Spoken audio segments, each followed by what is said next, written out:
exquisite. It's just like Dimitri to honor Maria's memory in that way, you know? Are you telling me Dimitri sent this? Well, it was in Alex's suitcase, and she gave it to me last night. They picked it up at an auction on Portobello Road. Really? Whew, here you go. It's kind of ironic that I would lose them both on practically the same day. Yeah. Look, I know it's small comfort, but at least you got to see your brother before he died. You know, and you know that he was thinking about you on the anniversary of Maria's death. Alex did seem to be compassionate about, you know, me losing Maria. Well, good. Good. Maybe there's hope for you after all. Alexandra. Good morning. Morning. I was just talking to Edmund here about this lovely Della Robbia. Oh, yes, it's lovely, isn't it? Dimitri found it in an auction. Yeah, so Edmund said. What auction house was it? I may pop in next time I'm in London. You going to London, Jack? Well, I may have to. Unfortunately for me, it'll be business, not pleasure. But, so, what was the name of the auction house? Do you remember? No, I'm afraid not. What business you got in London? Well, you remember that foundation I told you about. Oh, yeah, right. I forgot the one that was so, hush-hush. Yes, the double-secret probationary foundation. I'm sure that, Alexandra probably knows of it. Phoenix International? Vaguely rings a bell. What is it? They're a philanthropic foundation. They're based in London. I do some legal work for them from time to time. There's lots of foundations like that in England. I'm sure you're absolutely right about that. Listen, my friend, I've taken up enough of your time. I'm going to get out of here. Alexandra!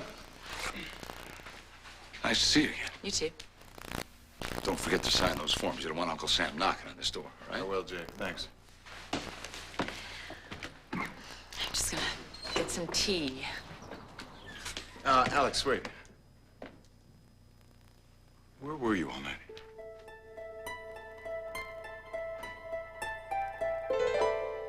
What do you mean, where was I all night? Stella said your bed wasn't slept in. Oh, really? I'm not used to people monitoring my comings and goings. She just came to make your bed. I was concerned. Oh, I couldn't sleep, you know, it was so hot, so I went for a drive to cool off. In the middle of the night? Mm-hmm. When there's no traffic, you can just let your mind go free and sort things out. You found the photo? Yes, Stella found it. I was wondering. I'm sorry I borrowed it without asking. I was going to return it today. Brought me a bit of comfort looking at that. Why? What would give you comfort looking at a child you barely know? Dimitri loved her as if she was his own daughter. I don't know, it just made me feel closer to him somehow. Does it make any sense at all?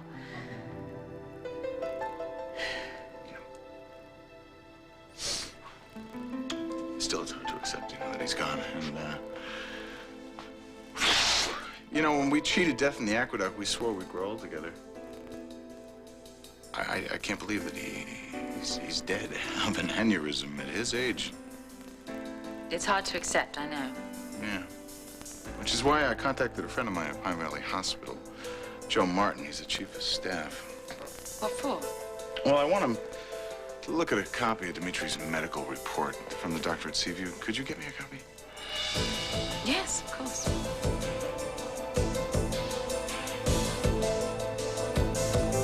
Stella, isn't it? Yeah. Have you seen Edmund? He's upstairs reading a story to Maddie before a nap. Okay. That looks official. It is.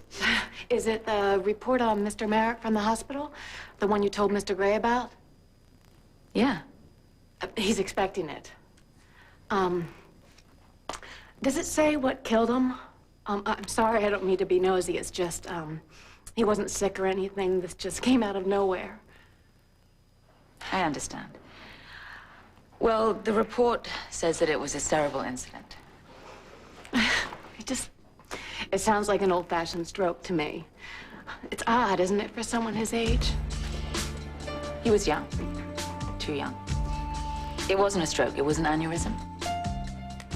But, I mean, it just seems like they could have done something to save him with all the medical miracles you hear about nowadays. Yeah, well, there's a chance that extracranial to intracranial bypass could have saved him, but the morbidity factor was just too great. Well, it sounds just like Mrs. Gray, all that medical mumble jumble. Mrs. Gray was a doctor, one of those neurosurgeons.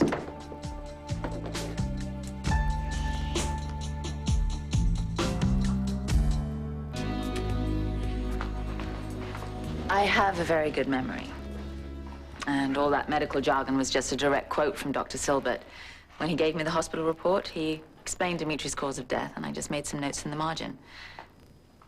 Want to see it? May I? Of course. Is it all here? Mm-hmm. Well, if you don't mind, I'd like to fax this to Dr. Martin. Yeah, of course. Brooke. Hi. Listen, excuse me for barging in. I'm on a deadline, and when that happens, my manners go right out the window. So, how are you, Alex? I'm good. It's nice to see you. Brooke, you know you're welcome anytime. I'll leave you two alone. Actually, yeah, I'd like to speak to you. Me? You remember I mentioned to you I'm writing a story on Dimitri for Tempo's next issue. Yeah. Well, I would very much value your input if you have a couple minutes. Oh, I wish I could, but I spent more time last night driving and walking rather than sleeping, and my mind's a little fuzzy. Alex, I know you're very tired, but I'd really appreciate it if you could work with Brooke. The Tempo tribute means a lot to everyone who loved Dimitri. Yes, all right. You're sure? Yeah. Thanks, Alex. If you need anything, coffee, tea, or anything, just ask Stella. And if you'll excuse me, I'm going to fax this to Dr. Joe. I really appreciate your helping out with this. Okay, I think we can get started. So, what can you tell me about Alexandra Devane? How'd you know my maiden name? Oh, well, Jackson Montgomery. He saw it on your marriage license. Of course. I just think of myself as Alexandra Marick now. So, where shall we begin? Look, I'm really not good at talking about myself. It's not going to be torture, I promise you. Okay. All right, well, listen, Alex, if it would make you feel a little more comfortable, why don't we talk about your life with Dimitri? Good, yes, all right. So how did you and Dimitri meet? It was a blind date, of all things.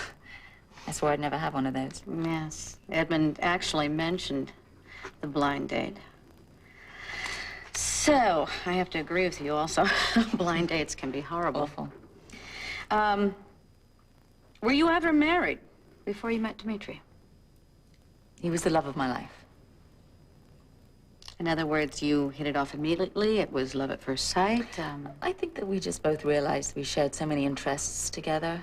Passions, really. Like? Horses. I was hoping maybe I could get to ride Maximilian today. I wanted to ask you one thing. Had you made plans to settle here in Pine Valley? Nothing was really settled. Another thing, I realize I don't know anything about your career. What do you do? Oh, recently I have been helping my mother to develop a line of software for internet appliances. Aha. So a computer whiz. No. That's strictly my mother's department. She lives the life of the mind, you know, as you say. She has very little patience for such trivialities as being paid for her genius or eating, for that matter. That's where I come in. Sounds like quite a character, your mother. Yeah, she is. Great. You know, I need a pen. I've just run out with this one. You excuse me for 1 second? I have to meet her. Well, don't be surprised if she just gives you a pat on the back and makes you a cup of tea. Honestly, she lives in another realm, my mother. Up there with Einstein and Heisenberg and Fermi. And Gates. No, that's all recreational to her. I mean, it's not what really matters. What does really matter? You. You do. You matter. And if we're dreaming? Say dream on. A child with you. All right, a new pen. I'm sorry for the interruption. Alex.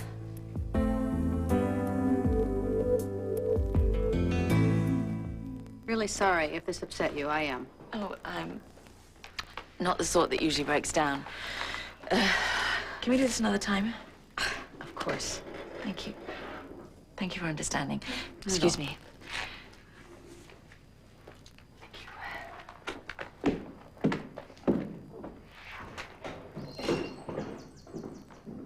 You know, she really is a lovely person. I think she's suffering, too, because of Dimitri's death.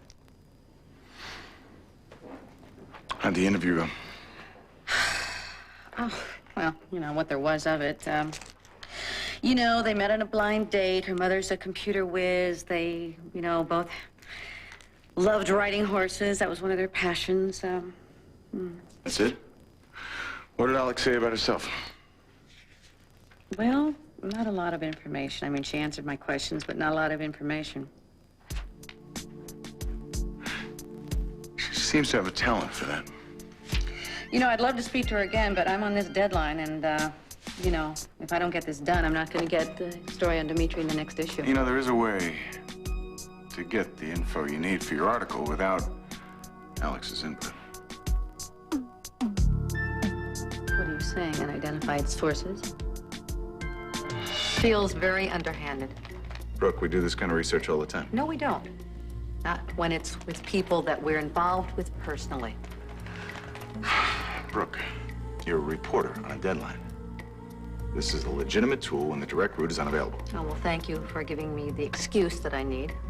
I still feel sleazy. That's weird. Yeah. A series of articles on Alexandra Devane, but access has been denied. I've never had that happen before. The articles are a matter of public record, but it's going to take a little legwork, a little bit of time to get these kind of obscure articles. Great. Time I don't have a lot of. Listen, I'm going to have to go ahead with this story on Dimitri because otherwise it's not going to make the next issue. Fine, okay, but if you don't mind, I'm going to work on this myself and see what I come up with. All right, you'll share? Mm-hmm. Yeah, sure, of course. I'd appreciate it if you wouldn't say anything to Alex.